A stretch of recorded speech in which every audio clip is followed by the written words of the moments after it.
আপনি জানেন যে সাম্প্রতিক সময়ে আইএসপিআর একটি বিবৃতি দিয়েছে এবং সেই আইএসপিআর এর বিবৃতি বলছে সেনাবাহিনীর বিরুদ্ধে মিথ্যা ও বিভ্রান্তিমূলক অপপ্রচার চালানো হচ্ছে। জনগণের স্বার্থে ও রাষ্ট্রের যে কোনো প্রয়োজনে বাংলাদেশ সেনাবাহিনী সবসময় জনগণের পাশে আছে এবং থাকবে বলে জানিয়েছে আইএসপিআর। তো কিভাবে দেখেন এই যে এই বিবৃতি দেওয়ার প্রয়োজন হলো কেন? মানে জনগণের পাশে সেনাবাহিনী থাকবে এটাই তো স্বাভাবিক, কেন বিবৃতি দিল? কোনটাকে তারা মানে বলছে, কোনটাকে তারা বলছে মিথ্যা এবং বিভ্রান্তিমূলক? আপনি কি মনে করেন? এই পুরো বিবৃতিটাই একটা ভণ্ডামির উদাহরণ। কারণটা হয়েছে কি জানেন, সব থেকে বড় ভণ্ড পৃথিবীর, সব থেকে বড় নরপিশাচ শেখ হাসিনা, এবং সে গত 16 বছরে আরো ভণ্ডদের তৈরি করেছে সেনাবাহিনীতে এবং পুলিশে। আপনি আমার আল্লাহ রহমতে হজ করার সৌভাগ্য হয়েছে, আল্লাহ সৌভাগ্য দিয়েছেন। হজে পাথর ছুটতে হয় শয়তানকে লক্ষ্য করে, এবং বড় শয়তান এবং ছোট শয়তান আছে সেখানে। শেখ হাসিনা বাংলাদেশের সব থেকে বড় শয়তান, এবং সেই বড় শয়তান ছোট শয়তান গুলো তৈরি করেছে সেনাবাহিনীতে এবং পুলিশের মধ্যে। আপনার সেনাবাহিনীর কিছু অফিসারের বক্তব্য আমি শুনছিলাম টেলিভিশনে। একজন বলছে যে আমরা যদি লাইভ বুলেট ব্যবহার করি তাহলে 5 মিনিটের মধ্যে আমরা এই আন্দোলন ঠান্ডা করে দিতে পারি। এটা একজন সেনাবাহিনীর অফিসারের বক্তব্য, জনগণ সম্পর্কে বলছে। আইএসপিআর কি বলছে? আমরা জনগণের পাশে দাঁড়াই। আর সেনা অফিসার বলছে যে 5 মিনিটের মধ্যে আমরা ঠান্ডা করে দিতে পারি। আর একজন ব্রিগেডিয়ার একই ধরনের ল্যাঙ্গুয়েজ এবং একই ধরনের বডি ল্যাঙ্গুয়েজ নিয়ে সে সেনা কথা বলছে। মোহাম্মদপুরের আমি যে রাস্তার বর্ণনা দিলাম, এই ছবিটা তো সবার কাছে আছে, এই ভিডিওটা আপনিও নিশ্চয়ই দেখেছেন, এবং এই ভিডিওটা আন্তর্জাতিক মিডিয়াতেও আমি দেখেছি, টিআরটিতে দেখেছি, তারপরে আল জাজিরাতে দেখেছি, যে সেনাবাহিনীর সদস্যরা সব রাস্তার মধ্যে শুয়ে মেশিন গান সামনে রেখে তারা জনগণের উপরে গুলি চালাচ্ছে। এখন এই ভণ্ডদের যে আইএসপিআর আপনি তো মনোযোগ দিয়ে পড়েছেন নিশ্চয়ই, আমি লাইন বাই লাইন পড়েছি। তারা বলছে অপপ্রচার চালানো হচ্ছে। কি অপপ্রচার কোথাও কিন্তু লেখা নাই। আপনি কি পেয়েছেন কি অপপ্রচার? তাহলে কি সেনাবাহিনী যে লোকজনকে হত্যা করেছে এটাকে অপপ্রচার? সেটা তারা বলে নাই।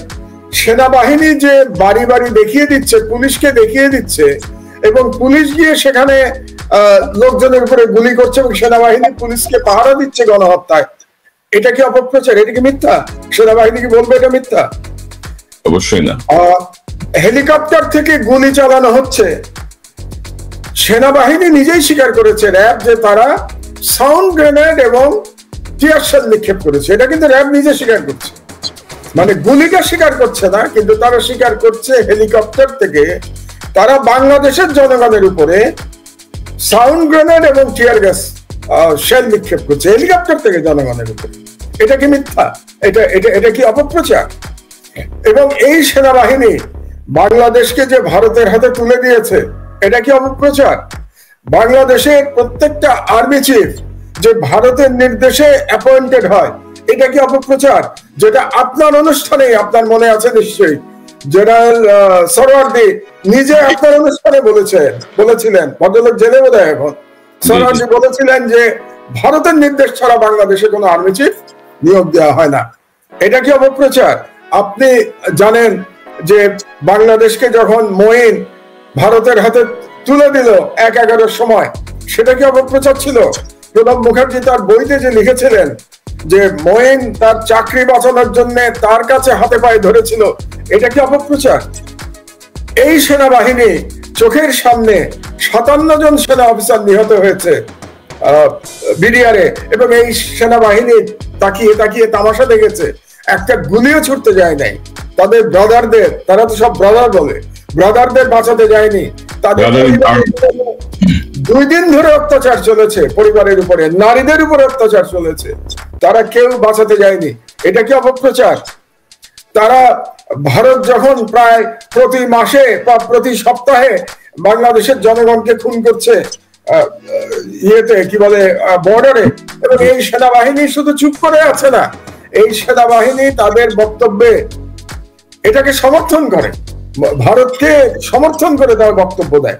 এটা কি অপপ্রচার? এই ওয়াকার যে এখন আর্মি চিফ, তিনি যে শেখ হাসিনার আত্মীয়, এটা কি অপপ্রচার? এই ওয়াকার যখন 9 ডিভিশনের চিফ ছিলেন, তখন মোদি প্রথমবারের মতো বাংলাদেশে এসেছিল, আমি তখন জেলে। এই ওয়াকার মোদিকে স্যালুট করে সে মিডিয়ার সামনে বলেছিল তার জীবনে নাকি সব থেকে আনন্দের ঘটনা বা সব থেকে সম্মানের ঘটনা মোদিকে স্যালুট করা। এটা কি অপপ্রচার? তাহলে কোনটা অপপ্রচার? কাজে এই সেনাবাহিনী জনগণের, ওই যে বললাম না যে শেখ হাসিনা বড় শয়তান হয়ে সে অনেকগুলো ছোট শয়তান তৈরি করেছে, তার মধ্যে বাংলাদেশ সেনাবাহিনী সেই ছোট শয়তানে পরিণত হয়েছে। এবং এই বাংলাদেশ সেনাবাহিনীর বিরুদ্ধে জনগণ রুখে দাঁড়িয়েছে। জনগণ পুলিশ, র্যাব এবং বিজিবিকে হারিয়ে দিয়েছিল লড়াইতে। তারপরে যখন ট্যাঙ্ক নিয়ে আর্মি নেমেছে, তারপরে জনগণ পিছনে চলে গেছে। কিন্তু আমি আশাবাদী যে জনগণ আর্মির বিরুদ্ধেও লড়াই করবে এবং সেই লড়াইতে জনগণ শেষ পর্যন্ত ইনশাল্লাহ বিজয়ী হবে। কাজে কোন অপপ্রচারের কথা সেনাবাহিনী বলছে?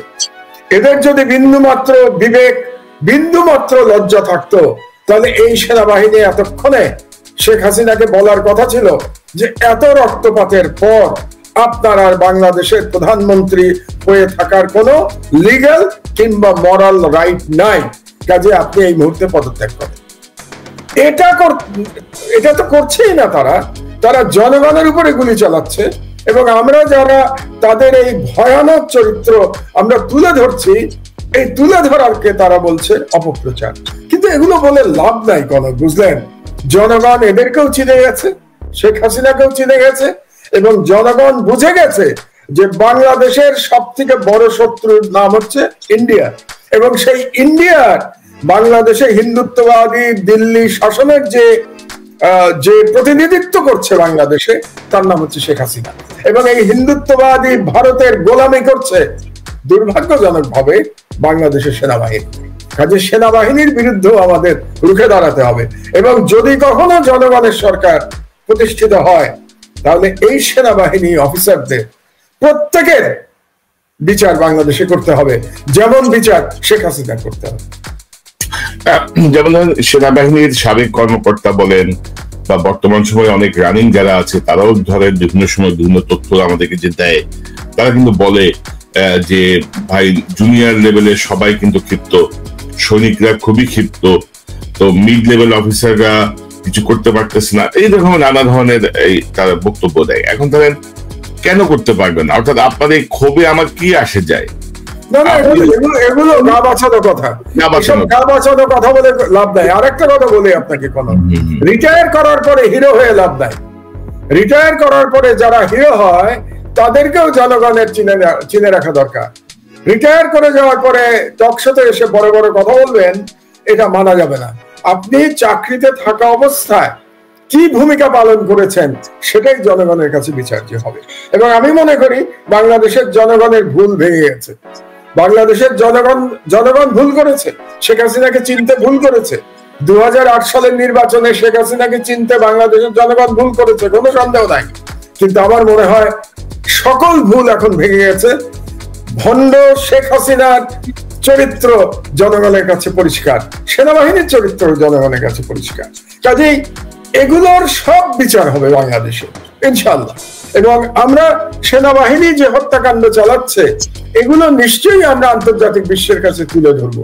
এটাই কিন্তু আপনার আমার সবার কর্তব্য। আমরা যারা বাইরে আছি তাদের কর্তব্য যে বাংলাদেশের ইয়াং ছেলেরা, আমাদের সন্তানের বয়সী যারা, তারা জীবন দিচ্ছে, তো আমাদেরও তো দায়িত্ব আছে। আমাদের দায়িত্ব হচ্ছে এই সেনাবাহিনীর নামে এই খুনি বাহিনীর স্বরূপ বিদেশের কাছে তুলে ধরা এবং তাদেরকে ব্ল্যাকলিস্ট করবার জন্য সর্বতভাবে প্রচেষ্টা চালানো। জাতিসংঘের পিস মিশনে তারা যেন আসতে না পারে তার চেষ্টা আমাদেরকে চালিয়ে যেতে হবে। এবং আমাদের ভবিষ্যতে আসলে আমাদেরকে মানে অনেক সংস্কারের পাশাপাশি একটা সংস্কারের দিকে লক্ষ্য রাখতে হবে মনে হয়, সেটি হচ্ছে যে মানে সেনাবাহিনী বা পুলিশ বা প্রশাসন, যে কেউ সত্য কথা বললে তার কোর্ট মার্শাল হবে না, কেউ অন্যায় প্রতিবাদ করলে তার কোর্ট মার্শাল হবে না, কেউ সত্য উন্মোচন করলে তার চাকরি যাবে না। তাকে সাসপেন্ড হবে না, এরকম কিছু বিষয় আমার মনে হয় যে দেশের স্বার্থে করা উচিত। কারণ আমরা যা দেখছি মানে এই ফাড়াগুলোর জন্য আসলে অনেকে নিশ্চুপ থাকতে চায়, ভয় পায়, ইত্যাদি ইত্যাদি। তো মাহমুদ শেখ হাসিনা ভয় পাবে কেন? এরকম ভীতু সেনাবাহিনী আমার দরকার নাই। আমার দরকার কাকে জানেন? আমার দরকার আবু সাইদের মতো সেনাবাহিনী, যে আবু সাইদ বুলেটের সামনে দুহাত প্রসারিত করে বুলেট বুকে নিতে পারবে, সেটা সেনাবাহিনী। সেনাবাহিনীর লজ্জায় তাদের মাথা নিচু করে চলা উচিত। সেনাবাহিনী লজ্জা লাগে না? আবু সাইদের বীরত্ব দেখার পরেও তারা ভয়ের কথা বলে, তারা ভয় পায়। তাদের লজ্জা থাকা উচিত। এবং আমার যদি আবু সাইদের মতো সেনাবাহিনী থাকে, আমার সেনাবাহিনীর কোনো প্রয়োজন নাই। বাংলাদেশ রক্ষা করবার জন্য আবু সাইদরাই যথেষ্ট। কাজে আমার প্রস্তাবটা কি জানেন? আমার প্রস্তাব হচ্ছে বাংলাদেশের ইয়াং জেনারেশনের জন্য মিলিটারি সার্ভিস বাধ্যতামূলক করতে হবে, মিলিটারি ট্রেনিং বাধ্যতামূলক করতে হবে। এবং যদি আমরা মিলিটারি ট্রেনিং বাধ্যতামূলক করতে পারি আমাদের জনগণের জন্য, ধরেন 1 বছর যে ইন্টারমিডিয়েট পাস করবে, ইন্টারমিডিয়েট পাস করার পরে তার 1 বছর মিলিটারি ট্রেনিং বাধ্যতামূলক, কিংবা 6 মাস মিলিটারি ট্রেনিং বাধ্যতামূলক, তাহলে বাংলাদেশে একটা মিলিটারি সোসাইটি তৈরি হবে। জনগণই তার দেশ রক্ষা করতে পারবে। এই ধরনের সুবিধাবাদী দুর্নীতিবাজ, আজিজের মতো, ওয়াকারের মতো দুর্নীতিবাজ এবং দেশদ্রোহী বেঈমান মির্জাফর সেনাবাহিনীর বাংলাদেশে প্রয়োজন নাই। আমার আবু সাইদের দরকার।